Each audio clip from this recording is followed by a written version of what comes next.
what will be the strongest area within Amazon? You have to make sure that your listing is on top of everything. So what's your approach to keyword research and optimization? I've seen, like, especially in the new sellers, like, they ignore this fact. At what stage you have to look into balancing it? I think once you have like good history built up with your PPC.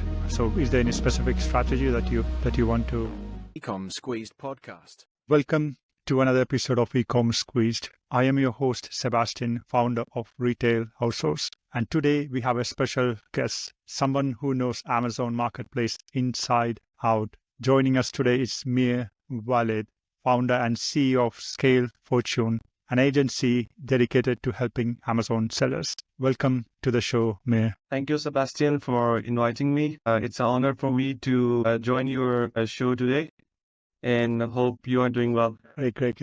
So could you give us a background on how you started this business? Yeah, sure. So before jumping on to like my agency, Scale Fortune, I would like to give my own background. So basically, I started to learn about Amazon from 2020. That's where like I learned from different groups, different people, different courses here and there. And from there on, I moved on my journey from 2021, like early 2021, where I actively worked with different clients across the globe, had like a couple of remote jobs as well for like 2 years. And back in 2020, by the end of 2023, I launched the agency Scale Fortune, although I decided everything, like the name and everything, way before then when we actually started to working with clients. But since I had like different remote jobs going on, and had like some sort of freelance projects that I was doing as a side hustle, so couldn't get into that. So by the end of 2023, I just left the remote job that I had, and I fully focused on Amazon agency. And it's been like nearly 1 year for Scale Fortune. So that's like a brief background on how I started this business. Oh, that's great. Thank you, Mia. So I want to ask you, what will be the strongest area within Amazon? If you want to pick one area, which area will that be? I think it's been from the beginning, it's been Amazon PPC. Okay. Currently, since we have like a team, like the technical team, who I believe is like have stronger technical knowledge than me, because my job now has been shifted to bringing more business towards the agency, obviously. So I'm off from the technical side. But yeah, I since I have like worked for past 2 to 3 years, so I know about this stuff going on, and the basics still remains the same, no matter how much advancements go on to the marketplace. So yeah, that's been one of the key. And on the other side, like, I like creative things. So design is something, or creatives on Amazon is something that I like personally. But the strongest would be, as per the experience, is like PPC. Yeah. PPC is a great tool. And in today's episode, I want to pick your brain on how to grow and increase sales on Amazon. So I want to pick certain areas. One of them is PPC, obviously. Pick your brain on those topics. To start with, could you tell us what are the kind of basic fundamentals that you have to get it right in order to get more sales down the line? Yeah, definitely. That's a great question. I think especially for sellers who are new to the platform, and for those people who have come to a stage where they are not seeing much increase in the sales, like they are stuck somewhere. So as I said before, like the basics remain the same. And if you are a new seller going on to Amazon, just going to list your product on Amazon, you have to make sure that your listing is on top of everything. Obviously, people have planned to sell on Amazon for longer term, not for the shorter gains. And private label is something that is the 5 years goal or 10 years goal, and even sometimes can be more, depends on what plans a specific seller can have. So you always want to sell higher, like on higher margins, or you can say on higher price, or look yourself as place yourself as a brand that is like premium. So for that, you have to have a really good listing on Amazon. So for that, you need to have a really nice listing copy, like you should have done your homework, like the keyword research and stuff really well. Title is very important. Alongside with title, your images come into the place. So there should be a correlation between your written content on Amazon and the images that you have. And I frequently speak to the sellers is that, the inventory thing is the second thing. People come to Amazon or your listing, and first before they buy the actual item, they buy the image from you. So your image need to be on top. So if you are like just posting pictures from let's say a random Chinese supplier just to save your money, or just taking photos from like a mobile phone so that you can like save, let's say, a few bucks there, it's not going to work for longer term. Maybe it will work for like short term, but again, as I said, that you want to premium and want to sell premium on Amazon. That should be your goal, as I believe that. And if because Amazon is such a competitive market that you want to sustain for the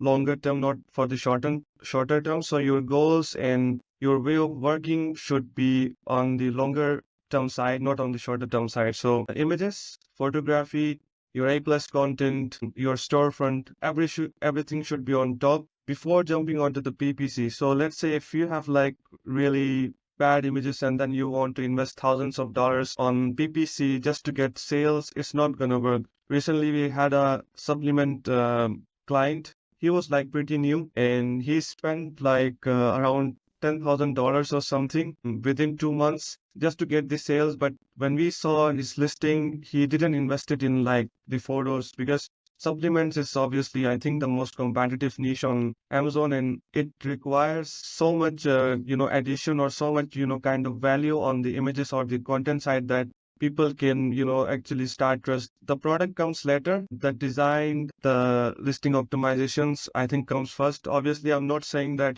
product quality doesn't matter. Obviously, that's a thing that can, generate the reviews and the social proof and go with you for the longer term. But in order to get there, you have to have like great listing up there on Amazon. Then it will start to work, and your PPC sales will give you results. And the second thing, when it comes to the PPC, obviously there are like lots of strategies people do. There is a lot of difference of opinions as well. When we first launch on Amazon, people have different strategies. Some people go with like exact rate, some people go with the auto campaigns and have like different thoughts all around. So that's something you can test initially if you have like to get keywords and stuff.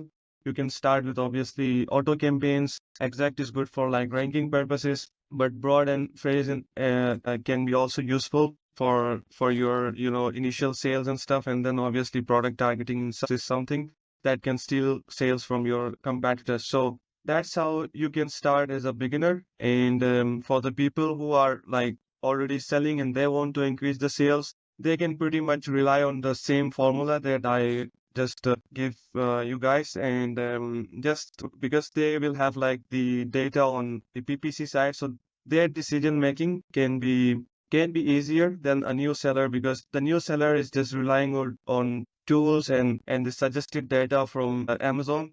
But on the other side, the sellers who are already experienced on selling on Amazon and they have like some sort of data there, they can take decisions as per the data. But again, the listing optimization side, the design and everything remains the same, because no matter how much you are selling or doing sales in like large numbers, you still need to, time to time keep on looking onto keep an eye on your competitors. And also you have to make sure that, your content needs to be revised like every maybe 3 months, every 4 months, 6 months, depends on the niche.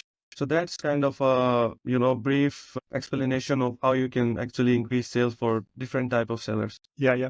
So that's a very good list of points that you mentioned. But one of the points that you mentioned was the keyword optimization, right?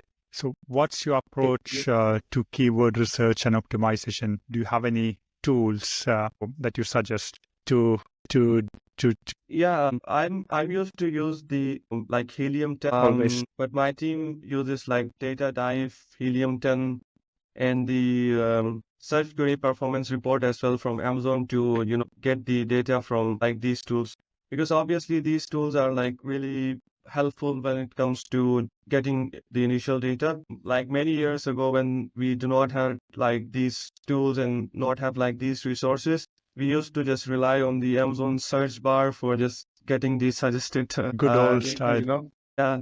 So it still can be like helpful because that's another way to do the keyword research as well. But yeah, these tools can work out for you really well. I think Helium 10 is a great tool, especially more than Cerebro. I like the magnet function on Helium 10.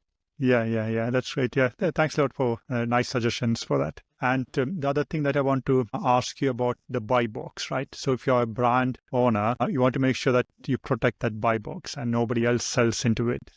Assuming that you are not reselling to other people or suppliers. So you are the only sellers, but there is still a chance that Chinese sellers come and sell under your listing. So how can we solve those kind of issues? Yeah, I think most of the time the brands that I have worked with have like not much of the buy box issues, but as per my knowledge, if there is some sort of Chinese seller or something, there are like different ways to sort out and get them out of the listing.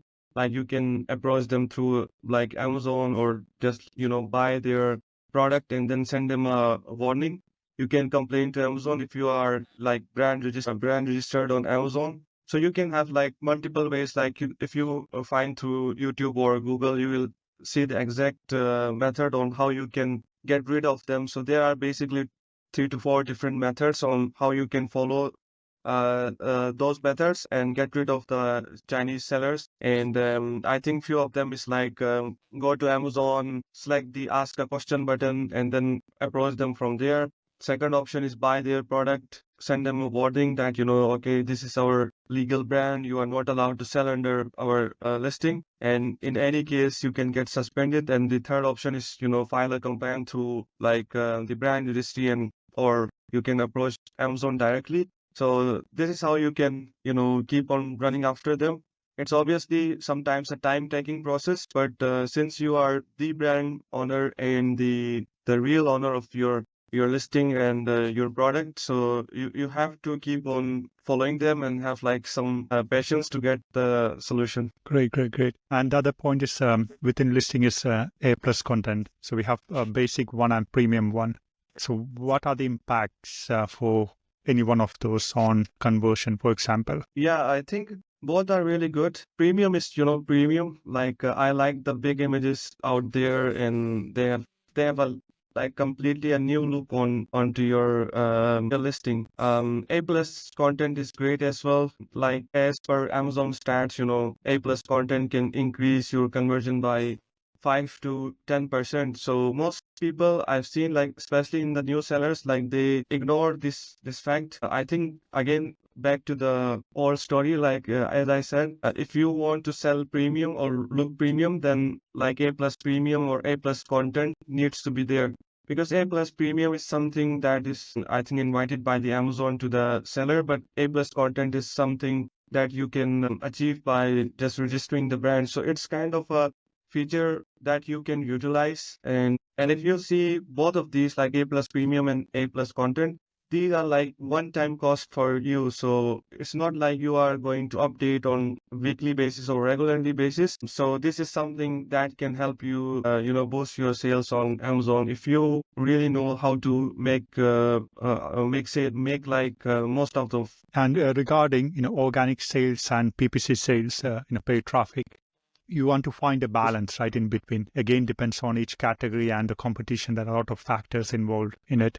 In your experience, at what stage you have to look into balancing it, or maybe increasing the organic and lowering the PPC? So how we find the balance? Yeah, I think it again depends on the niche, but for the first few months, you don't need to like stress more on balancing it. With time you can check the rankings and stuff to just get your organic sales up.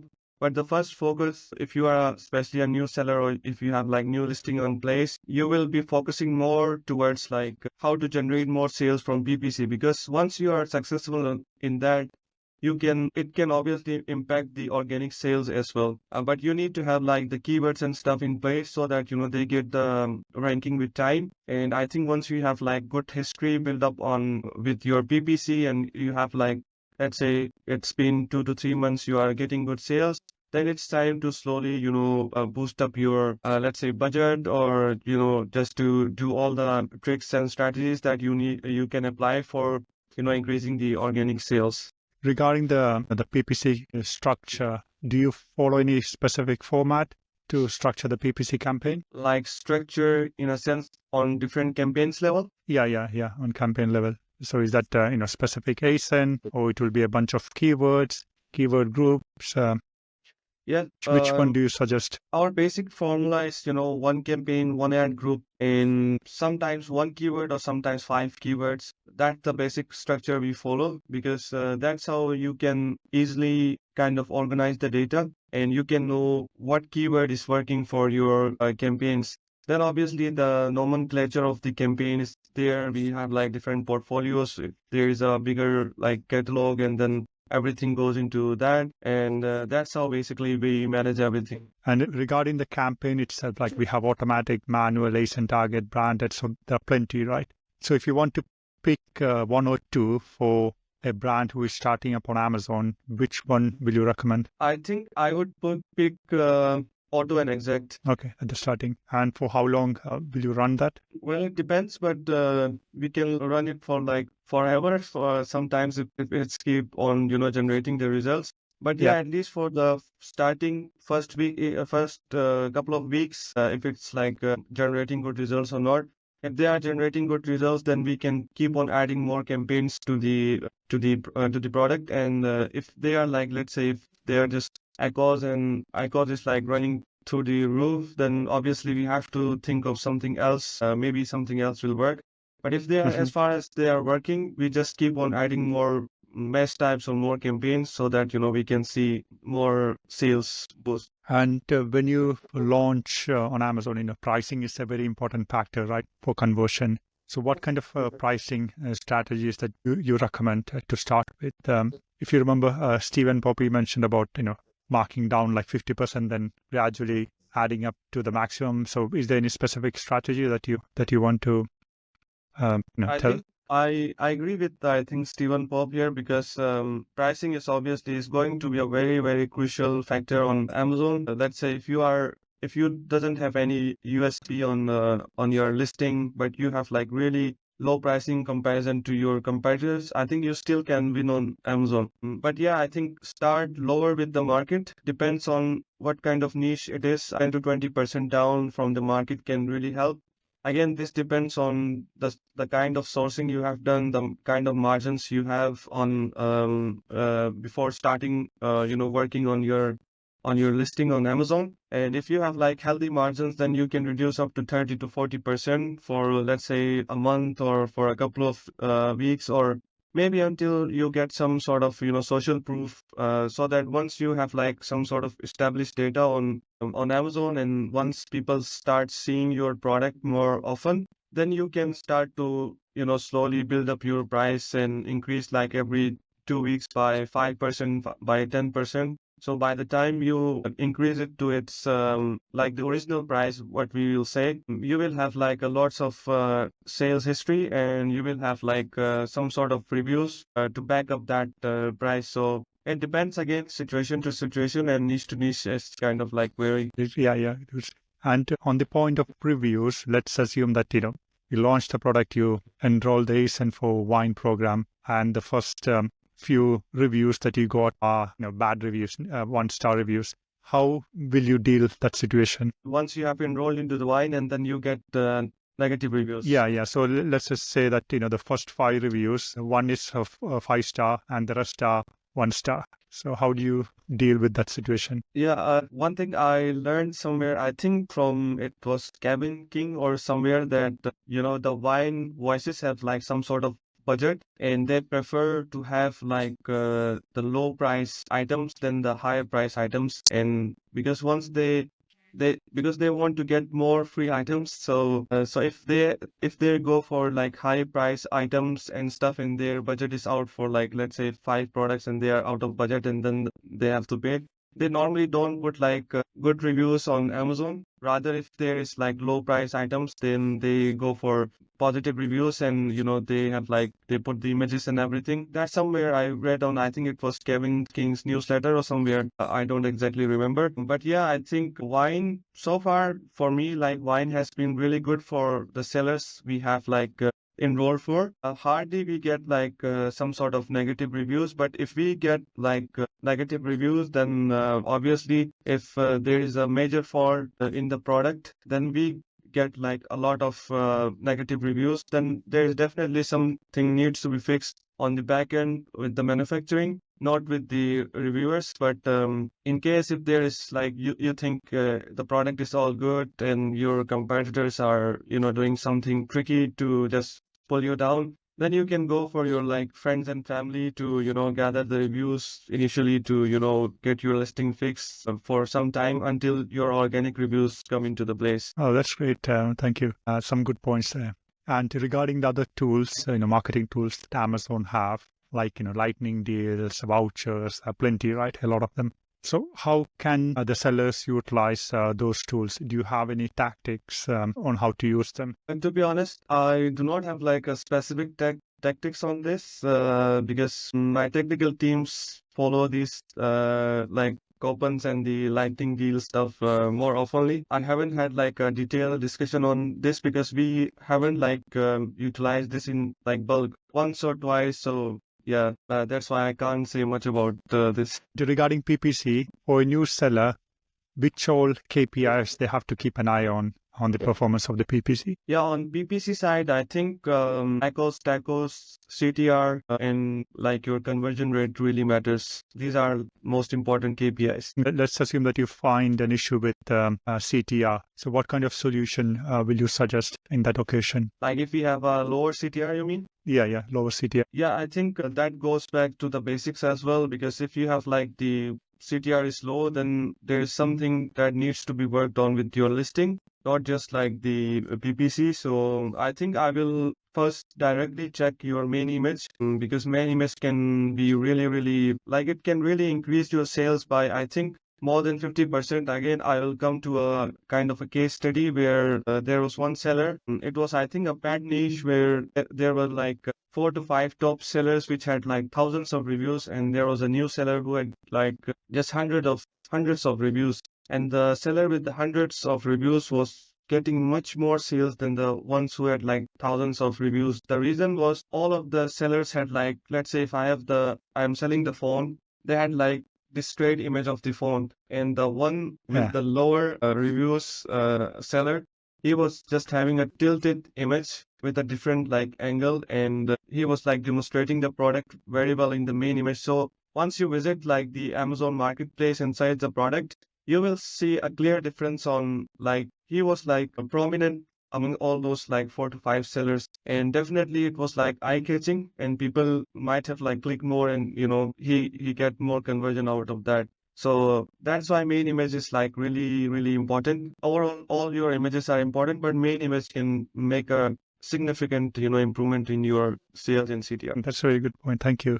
Regarding FBA and FBM, which one do you recommend for to a seller? Or do you recommend any specific one of them, or do you recommend like FBM as a backup? Yeah, I think FBM as a backup is good, but FBA is the way to go, because Amazon will definitely prefer you to go with FBA, not like FBM, because that's how they generate the most profit out of that. So FBM should be a backup. Okay, that's great. And regarding international expansion, so let's assume that the seller established in the UK and they want to expand outside UK. So in terms of market size, I understand it might be different for different category, but overall, which all countries they have to put that in terms of sales? I think I would, if they are selling in UK, I would suggest them to go for US straight away. If depends on like how the product is performing in the US, and what sort of like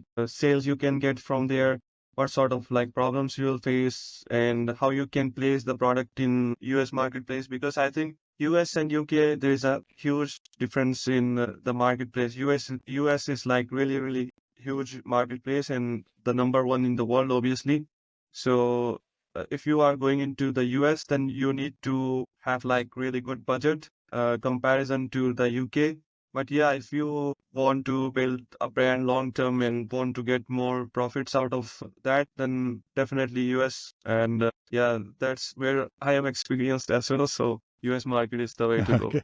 Okay. And if you want to select the second and third, which all countries will that be? I've heard Germany is good, but we haven't worked much in Germany. And the third would be Japan is also good, but again, the language Yeah. barriers and stuff, yeah, that's a problem. And if you have no issues on doing these both markets, yeah, these one will be the next one. Yeah. Great. Thank you. And the other question is, we are in Q4, right? The sales will be happening a lot now. So is there anything else that we need to keep in mind to make sure that it all goes smoothly? Yeah, I think it's all already on the way.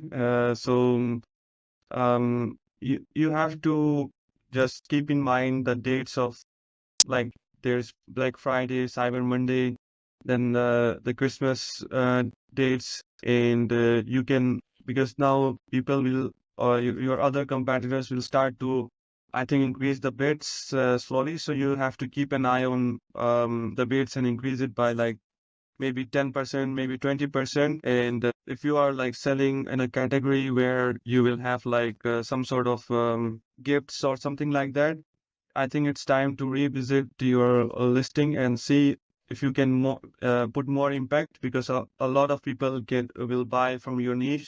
So yeah, that's I think the tips for Q4.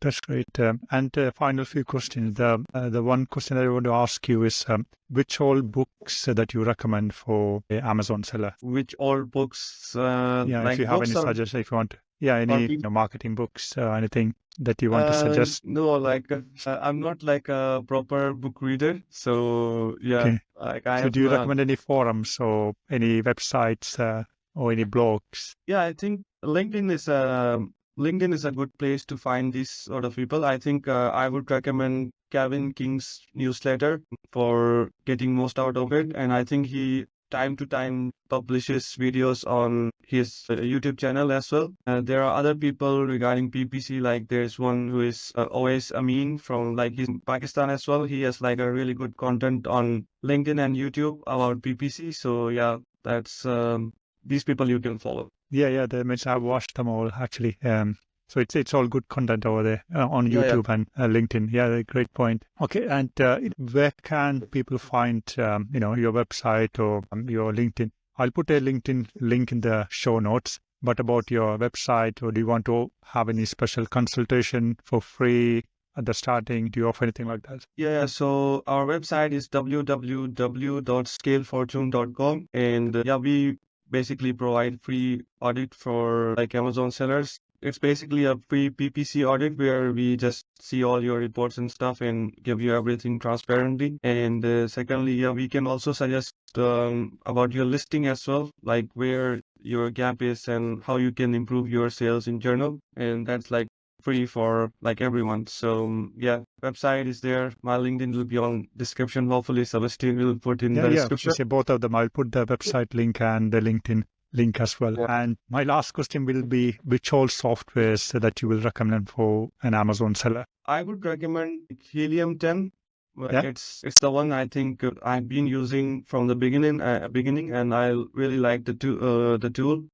Data Dive is there in for like the ranking like tracking purposes. You can use Data Row as well. Yeah, both are nice, very nice software. We use them as well, so it's very useful. Helium Yeah. 10 always number one. Maybe we are used to it. That's why. Yeah. That's great. Thanks a lot to Mir for all your valuable insight. I appreciate you giving us all the advice.